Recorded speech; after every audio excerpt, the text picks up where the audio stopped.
Good evening बच्चों, good evening. चलिए जल्दी जल्दी सभी ऑनलाइन आ जाइए। जल्दी जल्दी ऑनलाइन आ जाइए, आप सभी का वेट किया जा रहा है। Good evening. गुड इवनिंग बच्चों, गुड इवनिंग। Good evening. जय हिंद। Good evening. जी 2 मिनट सबका सबका वेट कर लेते हैं। जल्दी जल्दी ऑनलाइन आ जाइए आप सभी। Good evening, good evening, good evening. Good evening. आ जाइए बच्चों जल्दी जल्दी ऑनलाइन। स्वागत है आप सभी का हमारी यूपीएससी कोचिंग में बाय सौरभ सर। आज का टॉपिक है हमारा, हमें जो प्रीवियस ईयर के क्वेश्चन है वो देखने हैं आज हमें। ज्योग्राफी के जैसे जैसे हम अभी ज्योग्राफी के क्वेश्चन देखेंगे, उसी हिसाब से आपको पता चलेगा कि क्वेश्चन कैसे आते हैं और हम क्या चीजें पढ़ रहे हैं अभी। ठीक है, इसीलिए सभी के लिए मैंने ये क्वेश्चन लेके आया हूं मैं, कि आपको एक बेसिक अंडरस्टैंडिंग आए आए इन चीजों से। ठीक है, आ जाइए जल्दी जल्दी ऑनलाइन आ जाइए सभी। सभी का वेट किया जा रहा है, क्योंकि हम अभी वर्ल्ड ज्योग्राफी स्टार्ट किए हैं, तो आपके कंसेप्ट क्लियर होना चाहिए। आपको पता होना चाहिए कि क्वेश्चन कैसे आते हैं एग्जाम में। ठीक है, हमें ये सब चीजें देखनी है। 1 मिनट और वेट कर लेते, आ जाइए जल्दी जल्दी।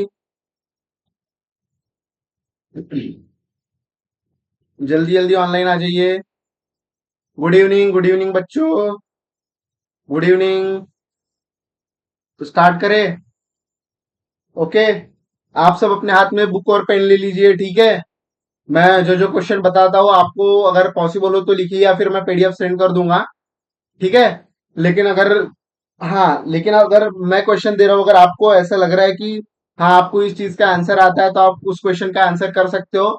मुझे पता है कि आपको कुछ कुछ क्वेश्चन का आंसर नहीं आएगा, लेकिन आप बस क्वेश्चन को अंडरस्टैंड कीजिए, क्वेश्चन को समझिए कि क्वेश्चन क्या पूछ रहा है। ठीक है, क्योंकि आपको ये नहीं जानना है कि इसका आंसर क्या, आपको ये जानना है कि क्वेश्चन किस तरीके से आते हैं यूपीएससी में। ठीक है, क्योंकि हम एक साथ सभी सब्जेक्ट के क्वेश्चन नहीं देखने वाले हैं, हम सेपरेट सेपरेट देखेंगे। लास्ट 10 ईयर के क्वेश्चन देखेंगे, उससे पहले हम धीरे धीरे अभी पहले 2 साल के क्वेश्चन देखेंगे, फिर 3 साल का क्वेश्चन देखेंगे। नेक्स्ट नेक्स्ट नेक्स्ट क्लास रहेगी तब, फिर उसके क्लास उसके बाद हम 5 साल के, यानी मतलब हम टोटल 2013 से लेके 2024 तक के प्रीवियस ईयर के क्वेश्चन देखने वाले हैं, कि किस तरीके से क्वेश्चन आते हैं। ठीक है, अगर आपको पॉसिबल हो तो आप आंसर कीजिए कमेंट में। ठीक है, तो देखिए सबसे पहले हम अभी इस क्वेश्चन पे जाने वाले हैं। आप सब भी मेरे साथ क्वेश्चन पढ़िए अगर पढ़ सकते हो, या फिर मैं तो बोल ही रहा हूँ, आप अच्छे से सुनिए इस क्वेश्चन को। ठीक है, क्वेश्चन की डिमांड सुनिए। तो देखिए, ये क्वेश्चन है यूपीएससी प्रारंभिक परीक्षा, ये क्वेश्चन हिंदी इंग्लिश दोनों के लिए है। ठीक है, हिंदी इंग्लिश स्टूडेंट दोनों सुनिए, क्योंकि आप जब क्वेश्चन सॉल्व करते हो तो आपको दोनों और देखना जरूरी होता है। ठीक है, क्योंकि कभी कभी इसका ट्रांसलेशन थोड़ा अलग आ जाता है। ठीक है, तो देखिए यूपीएससी प्रारंभिक परीक्षा 2022 भूगोल के प्रश्न नीचे देखिए। Just like UPSC prelims 2022 geography question are given below. तो सबसे पहले हम हिंदी क्वेश्चन देखेंगे और फिर इंग्लिश क्वेश्चन देखेंगे। ठीक है, तो यहाँ लिखा है क्वेश्चन में, निम्नलिखित युग्मों पर विचार करें। मतलब युग्म मीन्स जोड़ी। ठीक है, तो समाचारों में अक्सर उल्लिखित क्षेत्र, ठीक है, ये क्षेत्र जो दिया हुआ है समाचारों में उल्लिखित क्षेत्र में, मतलब जो करंट से रिलेटेड है और ज्योग्राफी से रिलेटेड है। ठीक है, मतलब ये जो क्षेत्र है, ये वाले अंतोलिया, अमारा, काबो डेल्मा काबो डेलगाडो, कैटालोनिया। ठीक है, ये हमारे वर्ल्ड ज्योग्राफी में आएंगे हम जब पढ़ेंगे। बस आप क्वेश्चन सुनिए अभी। यहाँ पे दिया हुआ है जो समाचार में क्षेत्र थे और ये उनके देश। ठीक है, तो यहाँ लिखा है अंतोलिया तुर्की, Amhara Ethiopia, Cabo Delgado Spain, Catalonia Italy. Okay, 1 minute.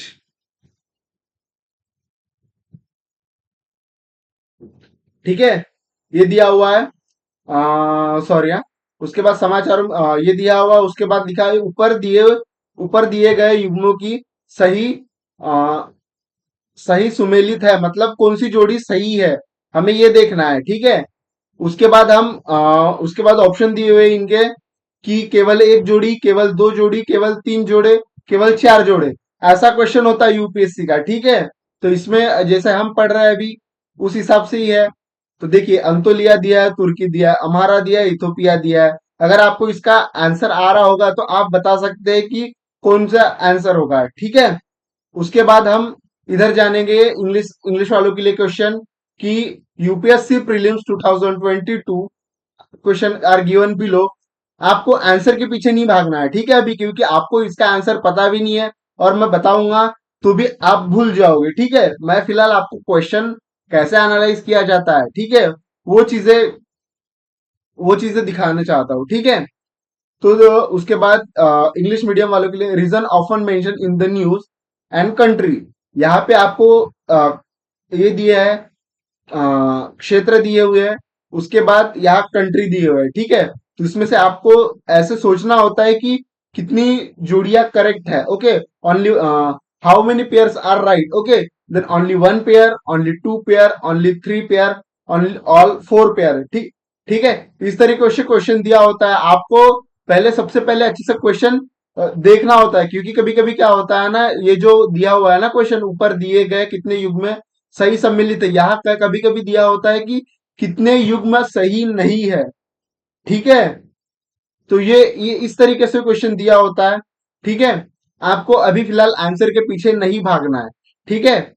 अभी हम जाएंगे क्वेश्चन सेकंड के ऊपर, ओके। तो आप कीजिए आंसर, मैं एंड में बताऊंगा आप सभी को कि इसका आंसर क्या है, ठीक है। उसके बाद हम अभी क्वेश्चन टू पे जाएंगे कि पश्चिम पश्चिम अफ्रीका की कौन सी झील, एक मिनट, पश्चिम अफ्रीका की कौन सी झील सूख कर रेगिस्तान बन गई है, ठीक है। ये अभी हम जब पढ़ेंगे वर्ल्ड ज्योग्राफी तो उसमें आएगा ये क्वेश्चन, ठीक है। तो पश्चिम अफ्रीका देखना होगा आपको मैप में जब हम पढ़ेंगे, उसके बाद हमें देखना पड़ेगा कि कौन सी झील उसमें से सूख गई है। तो इसमें ऑप्शन दिए है आपको, विक्टोरिया झील, फगुई बाइन झील, ओगुटा झील, वोल्टा झील। आपको बस एनालाइज करना है, ठीक है, क्योंकि आप अभी यूपीएससी का क्वेश्चन देख रहे हो, आप एग्जाम नहीं दे रहे हो, ठीक है। आपको आंसर के पीछे नहीं भागना है, ठीक है। बस आप क्वेश्चन को समझिए कि किस तरीके से क्वेश्चन पूछा जा रहा है एग्जाम में। आपका मेन क्राइटेरिया ये रहना चाहिए कि क्वेश्चन की डिमांड क्या है, ठीक है। क्वेश्चन की डिमांड क्या है, क्योंकि आप राइट या रॉन्ग आंसर भी करोगे तो उससे कोई फर्क नहीं पड़ने वाला है, ठीक है। Okay, in English medium student, which one of the lake of West Africa has become dry and turned into desert? Okay, then option is Lake Victoria, Lake Faguibine, Lake Oguta, Lake Olta. Okay, this type of option. Okay, ये जो झीलें है, ठीक है, ये सभी हमें पढ़नी है। आपको इन इस तरीके से बेसिक क्वेश्चन आते हैं, ठीक है, इसमें से मैप में से।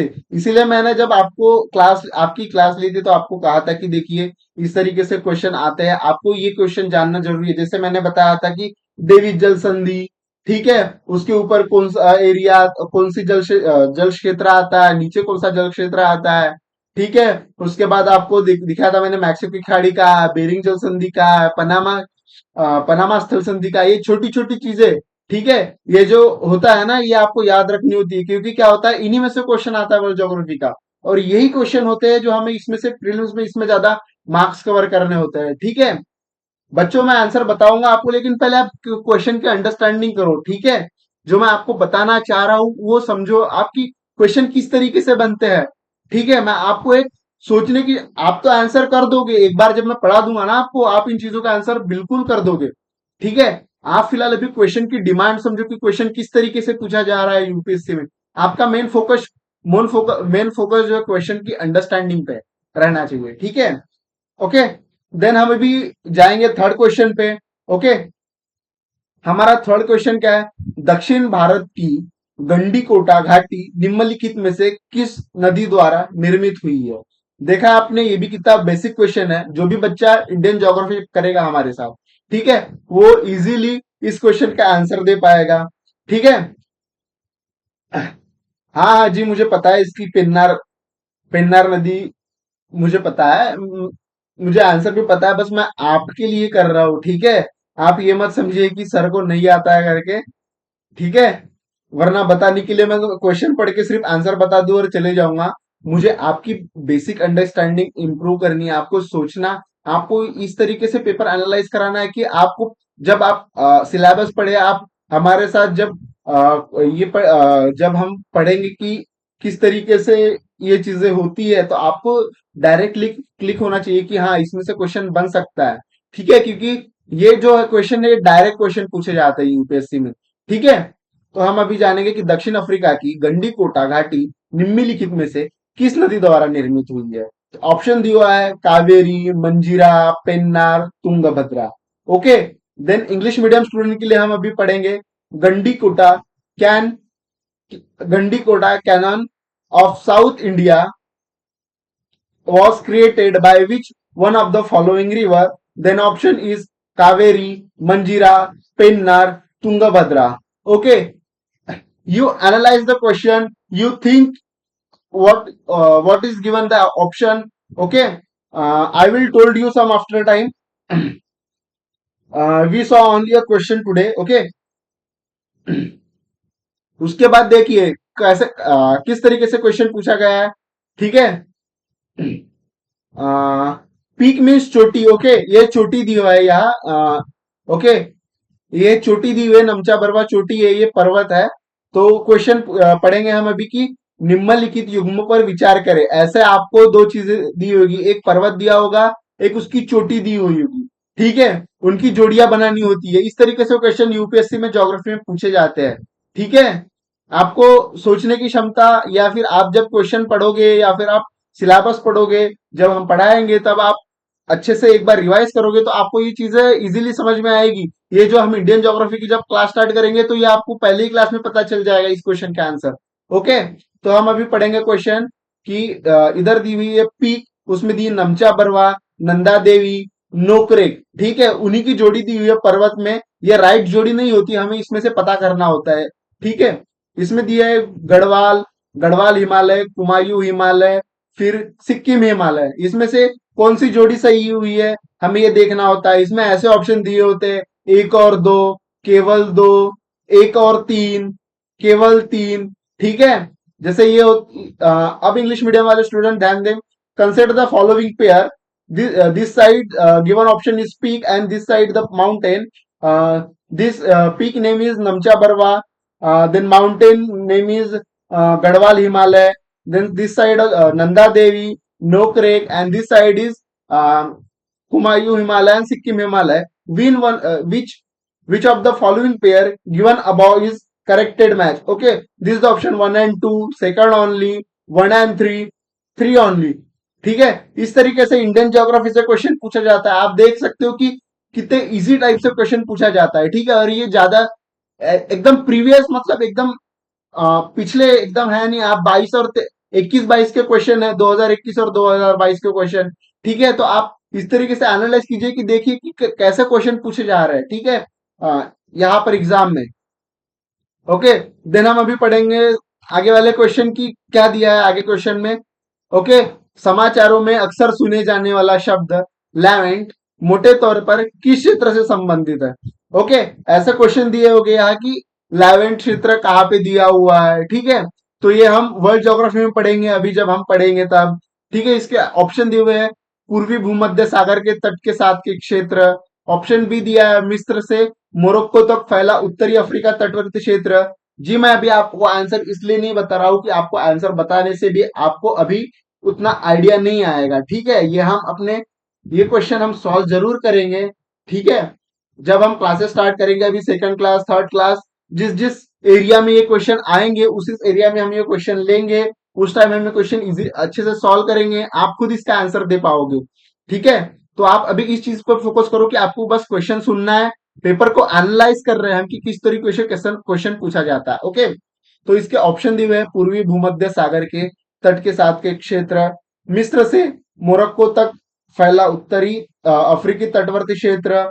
ऑप्शन सी दिया हुआ है फारस की खाड़ी और अफ्रीका के हॉर्न से लगा क्षेत्र। ठीक है, हम यहाँ जानेंगे कि हॉर्न ऑफ अफ्रीका भी क्या होता है। ठीक है, ये चीजें आपको नहीं पता है, हम सब जानेंगे, उसके बाद हम ये क्वेश्चन सॉल्व करेंगे आपके साथ।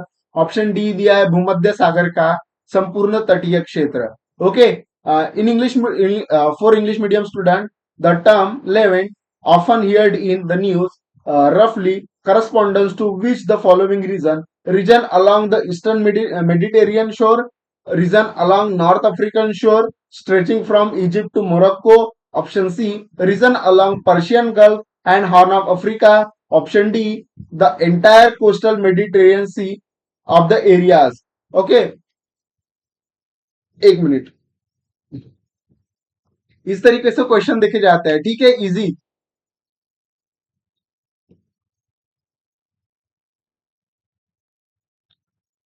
ऐसे ऐसे क्वेश्चन ना आप मिस नहीं कर सकते, ठीक है। यही यही क्वेश्चन आपको प्रीलिम्स क्लियर कराने में हेल्प करते हैं, ठीक है। इसीलिए मैंने आपको स्टार्टिंग वर्ल्ड ज्योग्राफी सीखी है। अगर आप इन चीजों का रिवाइज करते जाओगे ना, तो आपके माइंड में एक मैप बनते जाएगा और आप उन क्वेश्चन को सॉल्व करते जाओगे। देखिए, ये क्वेश्चन देखिए, निम्नलिखित देशों पर विचार करें। Azerbaijan, Kyrgyzstan, Tajikistan, Uzbekistan, Turkmenistan, ठीक है। ये इतना एरिया दिया हुआ है, या देशों के नाम दिए हुए हैं। उसके बाद क्या क्वेश्चन पूछा है, उपयुक्त में से किसकी सीमा अफगानिस्तान से लगती है, ठीक है। ऐसा क्वेश्चन दिए, इनकी सीमा हमें देखनी होती है कि किस देश के साथ लगती है। देखिए, ऑप्शन दिया है केवल 1, 2 और 5, केवल 1, 2, 3 और 4, केवल 3, 4 और 5, केवल 1, 2, 3, 4, 5, ठीक है। इस तरीके से हमें ये मैप में जानना होता है, इन बारीक बारीक नजरों से देखना होता है, ठीक है। इस तरीके से इजी क्वेश्चन आते हैं। मैं आपको एक क्वेश्चन की अंडरस्टैंडिंग देने वाला हूं, क्योंकि अगर मैं पढ़ा रहा हूं तो आपको ये ना लगे कि सर क्या पढ़ा रहे हैं, या ऐसे क्वेश्चन यूपीएससी में आते हैं क्या।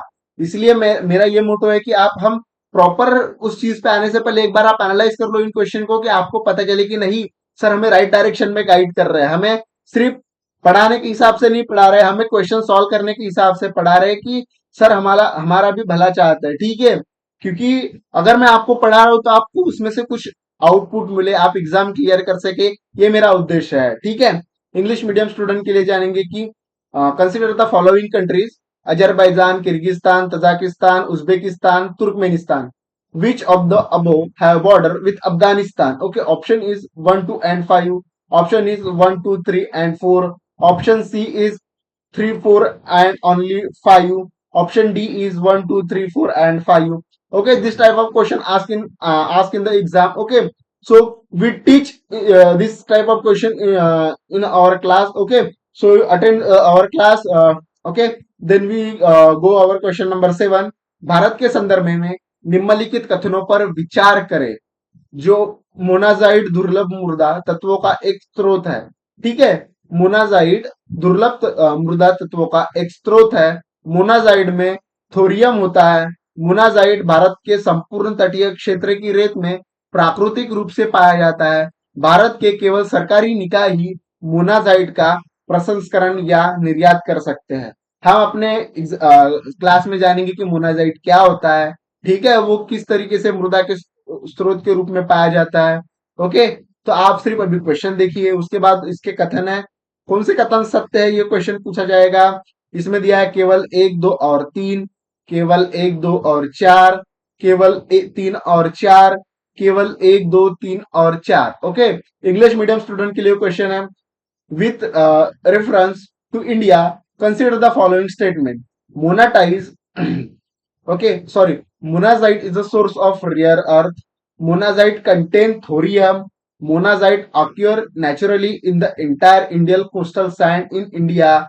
In option 4 is in India, government bodies only can process or export monetize. Okay, this type of question we analyze, we think which statement is right, which statement is wrong, then we go our statement. Okay, then we choose which statement is right, 1, 2 or 3, 1, 2 and 4, 3 and 4, 1, 2 and 3, 1, 2, 3 and 4। okay, then we go next question। हम अभी ये देखिए, ये question जब हम अभी पढ़ेंगे, हमारी क्लास स्टार्ट हो गई तो हम ये जानेंगे। आप जब बेसिक एनसीईआरटी देखोगे ना, उसमें क्वेश्चन का आंसर दिया हुआ है, उत्तरी गोलार्ध में वर्ष का सबसे लंबा दिन सामान्यतः कौन सा होता है, ठीक है।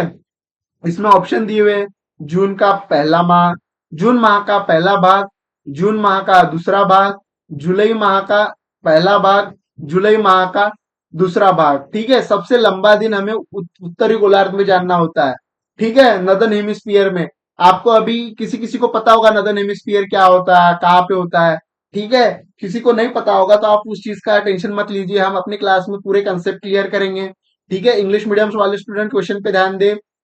In the northern hemisphere, The longest day of the year normally occur in the option is first of the first half of the month of the June, second half of the month of the June, first half of the month of the July, second half of the month of July. Okay, इस तरीके से देखिए easy question आते हैं।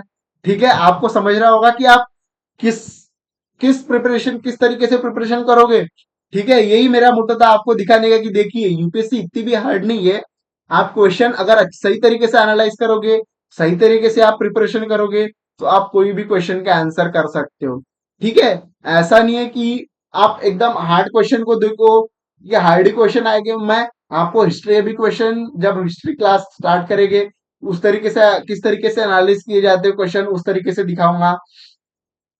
क्योंकि क्या होता है ना, जब हम प्रिपरेशन में जाते हैं ना, तो हमारा एक ही मोटो होता है कि हमें सिर्फ पढ़ना है, पढ़ना है, पढ़ना है। हाँ, हमें पढ़ना जरूर है। क्या चीजें पढ़नी है, किस तरीके से पढ़नी है, कितना पढ़ना है, ये चीजें एनालाइज करना बहुत जरूरी होता है। वरना न्यू एस्पिरेंट को कैसा होता है ना कि मुझे ये भी चीजें पढ़नी है, मेरे लिए ये भी इंपॉर्टेंट है, मेरे लिए वो भी इंपॉर्टेंट है। हमें लगता है कि हमारे लिए हर चीज इंपॉर्टेंट है। ठीक है, हमें क्या चीजें पढ़नी है, इससे ज्यादा हमें क्या चीजें नहीं पढ़नी है, इन चीजों पर भी फोकस करना होता है। जी, मैं आपकी कमेंट देख रहा हूँ, लेकिन मैं कुछ इंपॉर्टेंट चीजें बता रहा हूँ। कमेंट मैं अगर कुछ होगा तो मैं इंपॉर्टेंट कमेंट लूंगा। ठीक है, मेरी भी बातें सुन लिया कीजिए थोड़ा सा। ओके, मुझे मेरा ये उद्देश्य ये है कि आपको एक राइट गाइडेंस दूं। आपके राइट गाइडेंस के साथ आपका टाइम इंपॉर्टेंट है। ऐसा नहीं मैं कुछ भी पढ़ा के चला जाऊं, आप बस कुछ भी पढ़ लीजिए, ऐसा नहीं है। आप वही पढ़े जो एग्जाम रिलेटेड है। ओके, आपको एग्जाम में हेल्प करेगा, यही उद्देश्य है मेरा। आपको लगेगा अगर मैं आपको अगर सीधा ये क्वेश्चन नहीं बताता, ठीक है, कि उत्तरी गोलार्ध में वर्ष का सबसे लंबा दिन सामान्यतः कौन सा होता है, अगर ये मैं आपको क्लास में पढ़ाता कि बच्चों ये टॉपिक है, ऐसे पढ़ना होता है हमें, आपको लगता है कि सर क्या पढ़ा रहा है, ऐसे क्वेश्चन थोड़ी पूछे जाते हैं एग्जाम में। लेकिन बच्चों इस टाइप से ही क्वेश्चन पूछे जाते हैं। कुछ 30 क्वेश्चन ऐसे होते हैं जो 30% क्वेश्चन ऐसे होते हैं जो आप देखते ही एक इसमें टिक कर दो, तो आपको ये क्वेश्चन नहीं छोड़ने। इससे क्या होता है, आपके जो क्वेश्चन होता है, अगर ये क्वेश्चन आप राइट कर दोगे, ठीक है, अगर ऐसे छोटे छोटे क्वेश्चन आप राइट कर दोगे तो आप औरों के मुकाबले आगे बढ़ जाओगे। जो क्वेश्चन आप सॉल्व नहीं कर पाओगे ना एग्जाम में, तो दूसरा भी सॉल्व नहीं कर पाएगा। ठीक है, ये चीजें आप ध्यान रखिएगा। तो आगे जो मैं क्लास में पढ़ाऊंगा, तो आप फ्री माइंड से ये सोचिएगा कि नहीं, जो सर पढ़ा रहे हैं हमें बस वही पढ़ना है। ठीक है, हमें डाउट नहीं करना है। ठीक है, क्योंकि इस तरीके से क्वेश्चन पूछे जाते हैं। देखिए अगर ये क्वेश्चन आप रॉन्ग रॉन्ग करोगे तो आपके 2 मार्क्स माइनस हो जाएंगे। ठीक है, अगर यही आप क्वेश्चन सही करके आते हो तो आपके 2 मार्क्स बहुत इंपॉर्टेंट होते हैं। ठीक है, 0.33 मार्क्स से भी रैंक ऊपर नीचे होती है।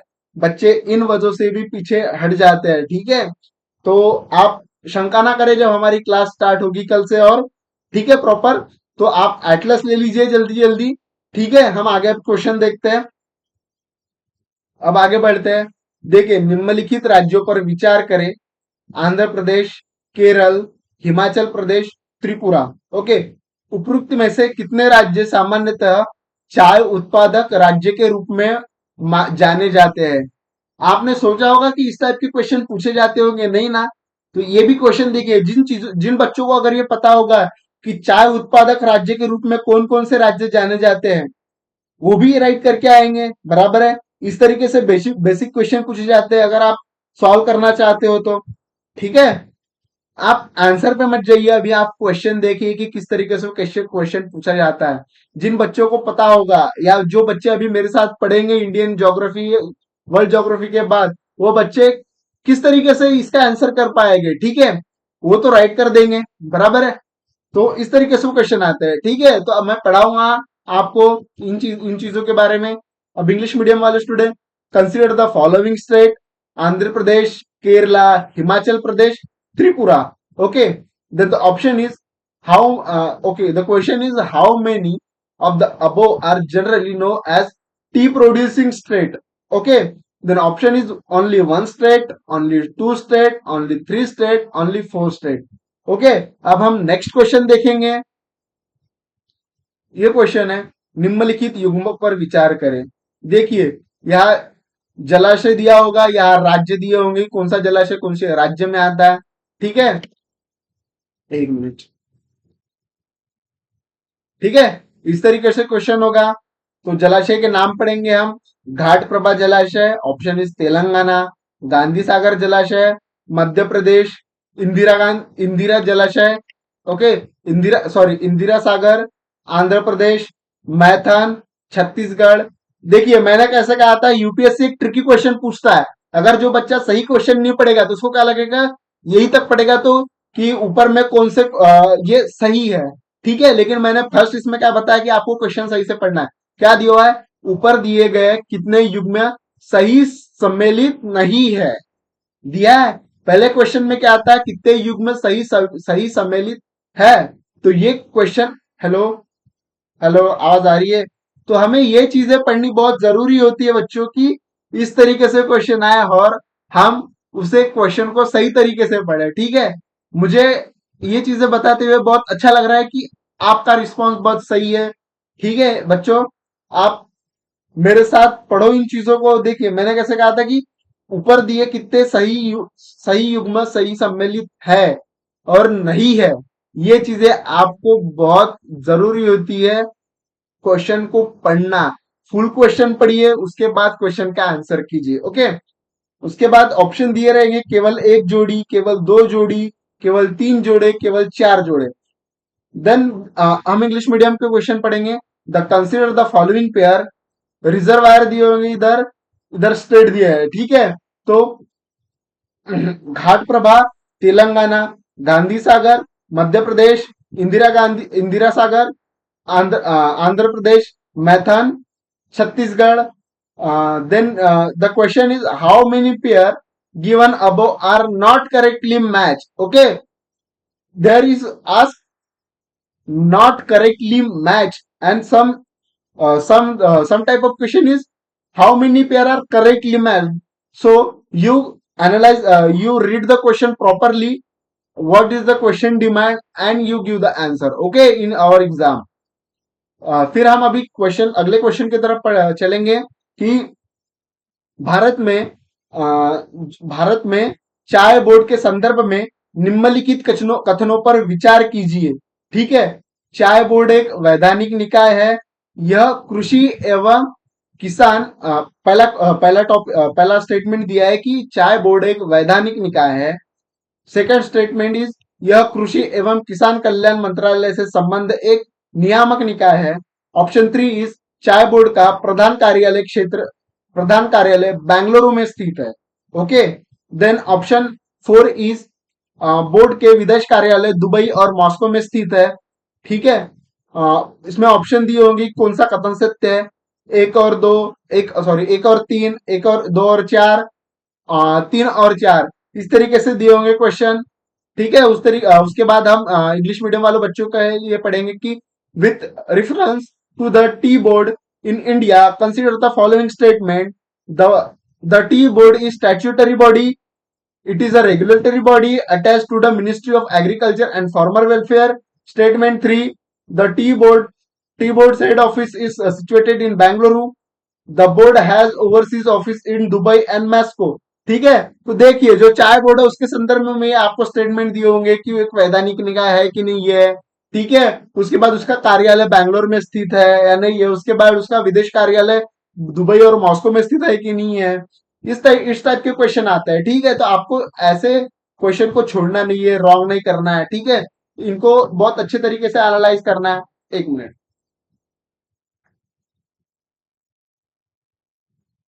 तो देखिए ऐसे क्वेश्चन आते हैं, आपको छोड़ना नहीं है। ठीक है, मेरे बताने का एक ही उद्देश्य है कि ये बच्चों ये बेसिक क्वेश्चन पूछे जाते हैं। किसी किसी को लगता है कि बहुत हार्ड क्वेश्चन भी पूछे जाते हैं। ठीक है, ज्योग्राफी एक मेजर एरिया होता है हमें कवर करने के लिए कि इन क्वेश्चन को हम बहुत अच्छे तरीके से सॉल्व करें और अपनी पकड़ मजबूत करें। ठीक है, अब हम चलेंगे नेक्स्ट क्वेश्चन पे। एक मिनट। हाँ, क्वेश्चन नंबर 12, निम्नलिखित कथनों पर विचार करें। ऊंचे बादल मुख्य रूप से सौर विकिरण को परावर्तित करते हैं और पृथ्वी की सतह को ठंडा करते हैं। ठीक है, एक बार मैं फिर से पढ़ूंगा कि ऊंचे बादल मुख्य रूप से सौर विकिरण को परावर्तित करते हैं और पृथ्वी की सतह को ठंडा करते हैं। निम्नलिखित स्टेटमेंट टू, निम्नलिखित बादल पृथ्वी की सतह से निकलने वाली अवरक्त विकिरण का उच्च अवशोषण करते हैं। ठीक है, ये हम पढ़ेंगे, अच्छे से पढ़ेंगे, आप टेंशन मत लीजिए। ठीक है, आप सिर्फ क्वेश्चन को पढ़िए अभी। जिस कारण तापमान में वृद्धि होती है। अ, इसमें से कौन सा कथन सही है? केवल एक, केवल दो, केवल एक और केवल दो, न तो एक, न तो एक और न ही दो। ठीक है, इस तरीके से क्वेश्चन आता है। इंग्लिश में पढ़ेंगे हम। High cloud primarily reflect solar radiation and cool the surface of the earth. Statement number two is the low cloud have a high absorption of infrared radiation emitting em- emanating from the earth surface and thus cause warming effect. Okay, the option, the statement, which statement is correct? Only one, only two, both one and two, neither one or not two. This type of question asked in the exam. Okay, हम next question पे चलेंगे कि खेती की चावल गहनता प्रणाली, जिसमें चावल को खेतों को बारी बारी बारी से गीला और सुखाया जाता है, उसके परिणाम स्वरूप, ठीक है, उसके स्टेटमेंट दिए कि बीज की आवश्यकता में कमी, मिथेन की उत्पादकता में कमी, बिजली की खपत में कमी। ठीक है, इसमें से हमें कौन से कोड सही है, उसमें से कौन से कोड सही है वो देखना है। केवल एक और केवल दो, केवल दो और केवल तीन, केवल एक और केवल तीन, ऑप्शन दिया रहेगा केवल एक, दो और तीन। अब हम इंग्लिश मीडियम वालों का क्वेश्चन पढ़ेंगे कि ecosystem of rice intensification of cultivation in which alternate wetting and drying of rice field in practice result in what result, उसके परिणाम क्या आता है। ठीक है, reduce seeds requirement, reduce methane in production, reduce electricity consumption. Okay, then the select the correct answer using code given below, 1 and 2, 2 and 3, 1 and 3, 1 2 3. Okay, this type of question asked and the statement asked. उसके बाद हम जानेंगे कि savanna की वनस्पति में घास के मैदान होते हैं। आपको ये पता नहीं है कि सवा क्वेश्चन अभी हम 2021 के पीवाईक्यू पे आ गए हैं। ठीक है, अभी हम 2021 के पीवाईक्यू पे आ चुके हैं, तो हमें क्वेश्चन को जानना जरूरी है। ठीक है, किस तरीके से क्वेश्चन आएगा। एक मिनट रुकिएगा। Okay, 2 minutes, 4 8। ओके, ओके, तो हम क्वेश्चन पढ़ेंगे अभी कि आपको पता नहीं है सवाना वनस्पति, हम अगली क्लास में जानेंगे कि सवाना कहाँ होता है। ठीक है, तो क्वेश्चन 2021 ईयर के है कि सवाना की वनस्पति में घास के मैदान होते हैं, जिसमें छोटे छोटे पेड़ बिखरे होते हैं। ऐसे क्षेत्रों में वन ऐसे क्षेत्रों में वन को विकास को आमतौर पर एक या अधिक या कुछ स्थितियों के समायोजन द्वारा नियंत्रित किया जाता है। निम्नलिखित में से किस एस निम्नलिखित में से कौन सी ऐसी स्थितियां होती है। ओके, तो क्वेश्चन है, बिल खोदने वाले जानवर और दिमाग, आग। तीसरा स्टेटमेंट है चरने और शाकाहारी जानवर। चौथा स्टेटमेंट है मौसमी वर्षा। पांचवा है मिट्टी के गुण। ठीक है, उसमें दिया रहेगा कि नीचे दिए गए कोड का उपयोग करके सही उत्तर दीजिए। ठीक है, तो हम ऑप्शन जानेंगे इसके, एक और दो, चार और पांच, दो तीन और चार, फिर एक तीन और पांच। ओके, इंग्लिश मीडियम वालों के लिए जानेंगे कि the vegetation of savanna consist of grassland with scattered or small trees. The forest development in such areas is generally kept in the check by one or more or a combination of some condition. Which of the following are such condition? Burrowing, burrowing animal and termites, fire, grazing herbivore, seasonal rainfall, soil properties. Option choose option was given below in 1 and 2, 4 and 5, 2 3 and 4, 1 3 and 5. Okay, then हम question number 2 पे जाएंगे। पृथ्वी ग्रह पर पानी के संदर्भ में। Okay, पृथ्वी ग्रह पर पानी के संदर्भ में निम्नलिखित कथनों पर विचार करें। पृथ्वी के बारे में जानना है हमें। ठीक है, जो ओके, उसके बाद ऑप्शन दिए रहेंगे कि नदी और झीलों में पानी की मात्रा भूजल की मात्रा से अधिक है। ध्रुवीय बर्फ की टोपिया और जल ग्लेशियर में पानी की मात्रा भूजल की मात्रा में अधिक है। ऑप्शन दिए रहेंगे ऊपर दिए गए कथनों में से कौन सा कथन सही है, ठीक है। इस तरीके से ऑप्शन ऑप्शन आएगा। एक मिनट, मेरी साउंड आ रही है आपको? एक मिनट रुकिएगा, चेक करने दीजिए मुझे वायर सही है कि नहीं। सही है, सही है।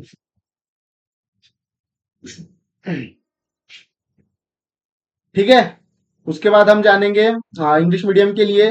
With the reference to the water on the planet earth consider the following statement. The amount statement number one, the amount of water in the river and lake is more than the amount of groundwater.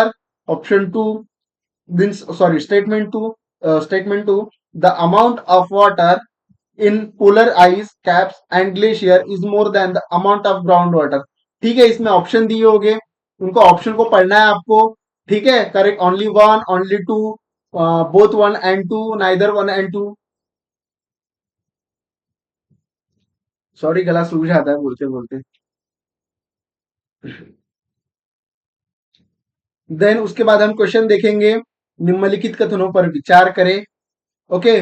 Moringa means drumstick, sorry, drumstick tree एक फलीदार सदाबहार पेड़ है। Option, sorry, statement 2, इमली का पेड़ दक्षिण Asia में स्थानिक है। भारत में अधिकांश इमली को लघु वन उपज के रूप में एकत्र किया जाता है। भारत भारत इमली और एक मिनट, भारत इमली और मोरिंगा के बीजों का निर्यात करता है। मोरिंगा और इमली के बीजों का उपयोग जैव ईंधन के उत्पादन में किया जाता है। ठीक है, फिर हम ऑप्शन देखेंगे। इसमें देखना है हमें कौन सा कथन सही है। एक, दो, चार और पांच, तीन, चार और पांच, एक, तीन और चार, एक, दो, तीन और पांच। सॉरी, इस तरीके से क्वेश्चन आते हैं। ठीक है, जो हम डमस्टिक ट्री खाते हैं। ठीक है, उसके बाद इंग्लिश मीडियम वाले student, consider the following statement. Moringa is drumstick tree is a leguminous evergreen tree. Statement 2, tamarind, sorry, tamarind tree is endemic. Tamarind tree is endemic to South Asia. In India, most of the tamarind is collected as minor forest produce. India export tamarind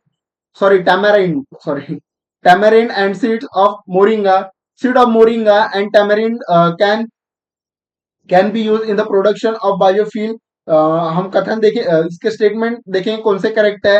1, 2, 4 and 5, 3, 4 and 5, 1, 3 and 4, 1, 2, 3 and 5। Okay, हम next question पे जाएंगे कि भारत की काली कपास मिट्टी का निर्माण किसके अपक्षय के कारण हुआ है।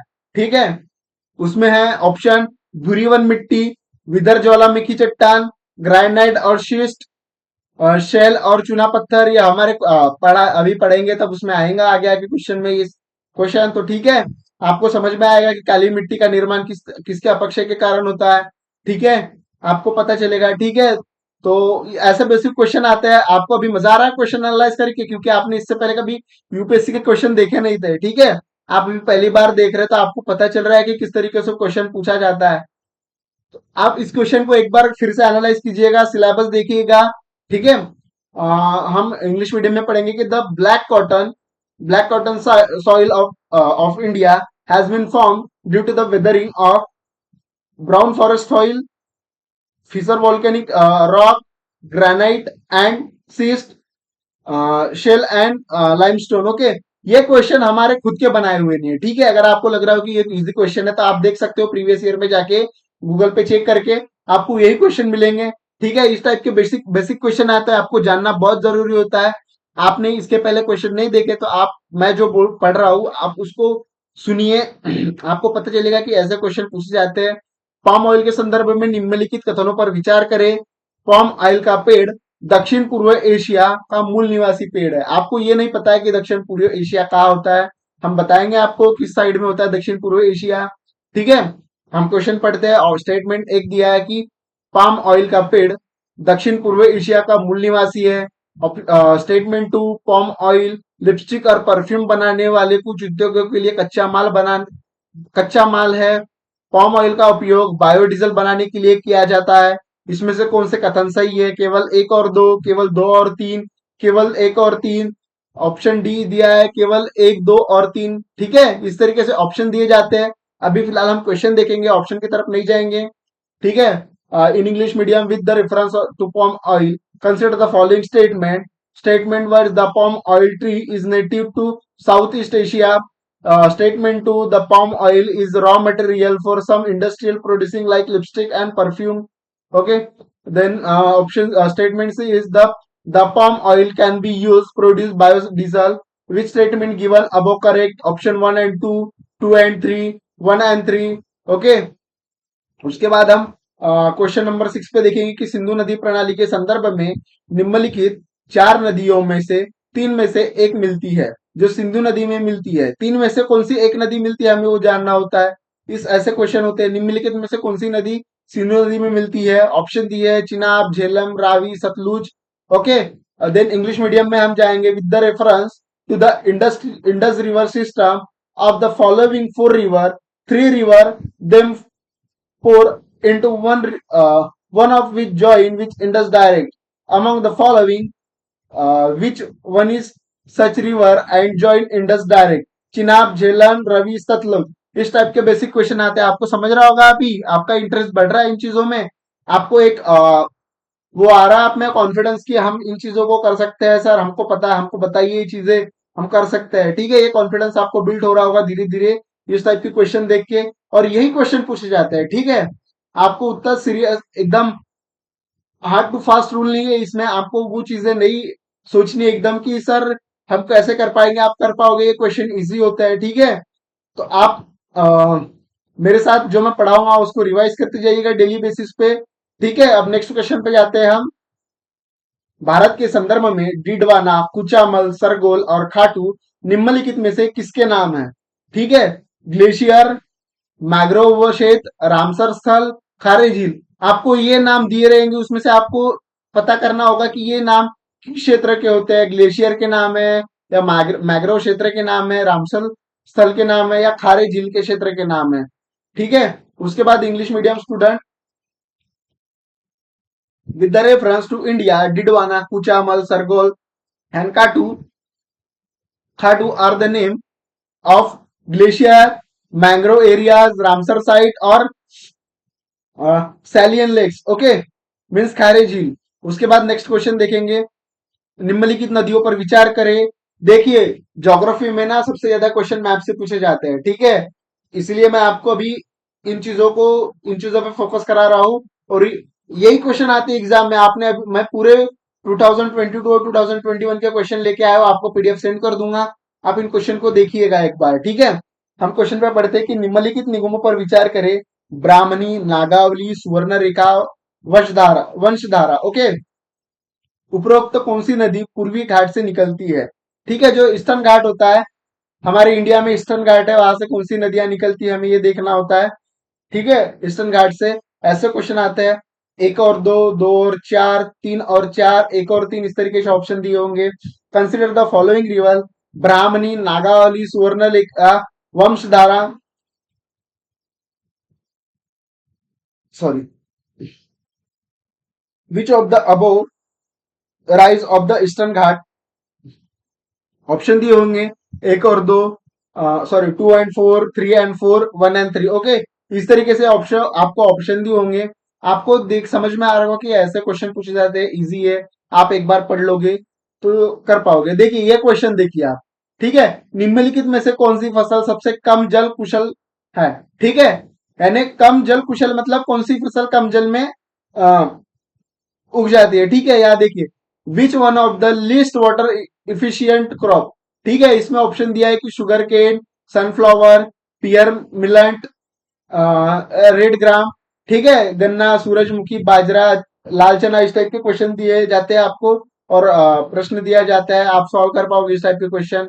ठीक है, आपको समझ में आ रहा होगा, आपका कॉन्फिडेंस बढ़ रहा होगा कि सर ये क्वेश्चन तो इजी है, हम कर पाएंगे पढ़ने के बाद। ठीक है, आप सही में कर पाओगे इस टाइप के क्वेश्चन। ठीक है, तो आपको उतना घबराना नहीं है। अब क्वेश्चन अगले क्वेश्चन पे चलते हैं हम। किसी भी अन्य बायोम की तुलना में पत्ती का जो ये सॉरी क्या दिया है, कूड़ा तेजी से विघटित होता है और परिणाम स्वरूप मिट्टी की सतह अक्सर लगभग नंगी हो जाती है। ठीक है।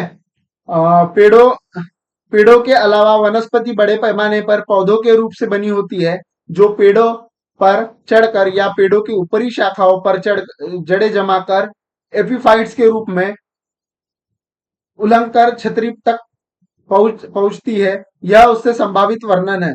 ठीक है, ये क्वेश्चन कौन से पेड़ होते हैं वो हमें इनको जानना होता है। इसमें शंकुधारी वन, शुष्क पर्णपाती वन, मैंग्रोव वन, उष्णकटिबंधीय वन, ये कौन से वन होते हैं हमें हम जब क्लास करेंगे तब जानेंगे। ठीक है, आप बस क्वेश्चन पढ़िएगा। इसमें इसमें दिया है question, leaf litter decompose faster than in any other biomass, as result the soil surface is often almost bare. Apart from trees, the vegetation is largely composed to of the plant form that reach up into the canopy vicariously, vicariously by climbing the tree or growing as epiphytes roots on the upper branches of trees. This is most likely uh, description of option दिया होगा okay, coniferous forest, dry deciduous forest, mangrove forest, tropical rain forest. Okay, ये question पढ़िएगा आप। इस तरीके से question पूछे जाते हैं वहां पे। हमने अभी 2020 और दो सॉरी 2000 कौन से 2022 और 2021 के क्वेश्चन लिए हैं हमने अभी। तो इस टाइप के क्वेश्चन पूछे जाते हैं आपको। ठीक है, आपको इन क्वेश्चन को एनालाइज करना है, एक बार फिर से पढ़ना है। ठीक है, ये क्वेश्चन आपको समझ में आ रहा होगा कि किस तरीके से दिए हुए हैं। ये क्वेश्चन आपको इजी जाएंगे। ठीक है, आप पढ़िएगा। इस पीडीएफ को मैं सेंड करूंगा आपको। ठीक है, अगर आप इसको रिवाइज नहीं करते हो तो आपको क्वेश्चन नहीं समझेंगे। आपको फिलहाल 10 ईयर के क्वेश्चन नहीं देखने हैं। मैं जिस जिस तरीके से आपको क्वेश्चन भेजते जाऊंगा उस तरीके से आप क्वेश्चन देखते ये, क्योंकि क्या होता है ना, हम एक साथ ना 10 साल के क्वेश्चन नहीं देख पाते। ठीक है, और आप एक साथ 10 साल के क्वेश्चन को सॉल्व भी नहीं कर पाओगे। इन क्वेश्चन को आपको सॉल्व भी नहीं करना है पहले तो। ठीक है, जब तक मैं बोलता नहीं हूं कि आपको क्वेश्चन को सॉल्व करना है। ठीक है, ये लाने का मेरा उद्देश्य ये था आपको पीवाई क्यू दिखाने का कि अभी तक आपने यूपीएससी का एक भी क्वेश्चन नहीं देखा है। ठीक है, प्रीलिम्स का मेंस का देख लिया है, लेकिन आपने प्रीलिम्स के क्वेश्चन नहीं देखे हैं। ठीक है, इसके भी आगे हम क्वेश्चन देखेंगे, ऐसा नहीं देखेंगे। मैं बताऊंगा आपको क्वेश्चन की किस तरीके से आते हैं। ये एक आपको बेसिक आइडिया देना था कि देखो बच्चों, इस तरीके से आप क्वेश्चन को सॉल्व कर पाओगे, क्योंकि यही जो एरिया होता है, ठीक है, जो मेन मेन एरिया होता है। क्योंकि मेरा ऐसा नहीं है कि मुझे बस कुछ भी पढ़ा के जाना है। ठीक है, मुझे मेरा एक ही मोटो है कि अगर मैं पढ़ रहा हूँ, मैं पढ़ा रहा हूँ या मैं पढ़ भी रहा हूँ, तो मेरा बच्चा या मेरे स्टूडेंट वो क्वेश्चन पढ़े, वो क्वेश्चन एनालाइज करे कि उन्हें अपने स्टडी में हेल्प हो। ऐसा क्वेश्चन सॉल्व ना करे कि उसका आउटपुट कुछ भी ना हो। ठीक है, क्योंकि क्या होता है ना, हम फिर जो व्हाट्सएप पे चलते हैं, ठीक है, जो व्हाट्सएप पे क्वेश्चन चलते हैं कि ये क्वेश्चन बताओ, ऐसे इस तरीके से क्वेश्चन यूपीएससी नहीं पूछता है। क्योंकि उस यूपीएससी का एक लेवल होता है। देखिए, यूपीएससी का ना एक लेवल होता है हमेशा। ठीक है, यूपीएससी ऐसे भी कोई क्वेश्चन नहीं पूछ देगा। यूपीएससी एक तो करंट क्वेश्चन पूछेगा, जैसे आपने देखा होगा कि ऐसे जो वर्तमान न्यूज में है, वर्तमान समाचार में ऐसे कौन से क्षेत्र है वो बताओ। इस तरीके से ज्योग्राफी और करंट को जोड़ा जाता है। ठीक है, इसीलिए तो कहा जाता है यूपीएससी को होलिस्टिक वे से पढ़ना होता है। ठीक है, आपने ऐसे बहुत से क्वेश्चन देखे आपने अभी की वर्तमान का बताइए। ठीक है, अभी ये जो 2024 की एग्जाम हुई थी उसमें पूछा था कि सहायल क्षेत्र ऐसा कौन सा क्षेत्र होता है कि जहाँ पे हमेशा उस क्षेत्र में जो समस्या उत्पन्न होती है, ठीक है, वह हमेशा राजनीतिक जो पॉलिटिकल स्टेबिलिटी होती है, कभी स्टेबल नहीं होता है। जो सॉरी जो वहाँ की राजकीय स्थिति होती है कभी भी स्टेबल नहीं होती है। ठीक है, अनस्टेबल होती है वहां पर। हमेशा कोई ना कोई क्राइसिस या संकट आते होता है। इस तरीके से क्वेश्चन यूपीएससी पूछती है करंट और ज्योग्राफी को लेके। इसीलिए जैसे मैंने कल आप लोगों से पूछा था कि आपको 2 क्लास चाहिए, 3, आप सभी ने कहा था कि सर 3 क्लास चाहिए। तो ठीक है, उसका मैं सम्मान करता हूँ और मैं 3 क्लास चालू करने वाला हूँ। लेकिन फिलहाल कल हम मॉर्निंग में, ठीक है, एक इंफॉर्मेशन भी देता हूँ कि कल हम मॉर्निंग में, सॉरी, एक मिनट, जैसे हमने कहा था कि हम 3 क्लास चालू करेंगे, तो उसी के एवज में इंफॉर्मेशन देना है मुझे कि हम सबसे पहले कल मॉर्निंग में, कल से हमारा शेड्यूल में बता देता हूँ। कल मॉर्निंग में 9 AM से हमारी करंट अफेयर की क्लास चालू होगी, और इवनिंग 7 AM में, सॉरी 7 PM में हमारी जनरल स्टडीज की क्लास चलेगी।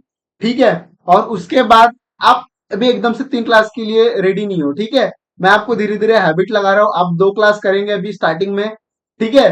तो याद रखिए कल मॉर्निंग में 9 AM में आपकी करंट अफेयर की क्लास स्टार्ट होगी, डेली करंट अफेयर की। और 7 PM में आपकी जनरल स्टडीज की होगी। और फिर 1 तारीख से, ठीक है, 1 या 2 तारीख से हम सीसैट चालू कर देंगे, उसका भी शेड्यूल हम देंगे आपको, ठीक है। तब तक आप समझ जाओगे कि किस तरीके से आपको क्या क्या पढ़ना है, कौन कौन सी बेसिक चीजें पढ़नी है, ठीक है। अगर आप एटलस ले लीजिए, ठीक है। एक सेपरेट आपकी बुक्स ले लीजिए कि आपको इस टॉपिक के लिए ये बुक्स लेनी है, ठीक है। या फिर A4 शीट ले सकते हो तो A4 शीट ले लीजिए, ठीक है। क्योंकि क्या होता है ना, ये चीजें हमें करंट अपडेट करने के लिए बहुत इंपॉर्टेंट होती है, ठीक है। तो आप इन चीजों को धीरे धीरे ऐड करते जाइए। ऐसे नहीं है कि आपको बस नोट्स बनानी है और रख देनी है, आपको रिवाइज भी करनी है। अभी मैं जो पढ़ा रहा हूं आप उसको एक बार एनालाइज कीजिएगा, कल पढ़िए या आज पढ़िए, क्लास होने के आधा घंटा दीजिए, ठीक है। सोने के पहले 15 मिनट दीजिए। सिलेबस और जो मैं पढ़ाता हूं उसका रिवीजन मस्ट है, ठीक है। ये मेरी आपसे एक विनंती है कि जब तक आप इन चीजों को करोगे नहीं, ठीक है, आपको उन चीजों की अंडरस्टैंडिंग नहीं आएगी। आप सिलेबस पढ़िए। मैं मेरे स्टूडेंट्स पे मेहनत करना चाहता हूं, तो यही चाहता हूं कि मेरा स्टूडेंट भी उतनी मेहनत करे, ठीक है। तो इसी के साथ हम आज क्लास समाप्त करते हैं। और जी हम कल से मॉर्निंग में भी आएंगे। और आप पढ़ना चालू रखिए, ठीक है। जिन्होंने एटलस नहीं लिया है प्लीज एटलस ले लीजिए। एटलस का इंपॉर्टेंस आपको समझ में आएगा जब हम कल क्लास स्टार्ट करेंगे, ठीक है। और क्लास स्टार्ट होने से पहले एक बार रिवाइज कीजिए, ठीक है। तो चलिए, जय हिंद, धन्यवाद। आज की क्लास हम यही समाप्त करते हैं। Good evening. अभी आपने लेट ज्वाइन किया है, ठीक है। तो क्लास समाप्त हो चुकी है, आप फिर से क्लास स्टार्ट कीजिए। रिकॉर्डिंग अवेलेबल होगी इस क्लास के बाद। चलिए, जय हिंद।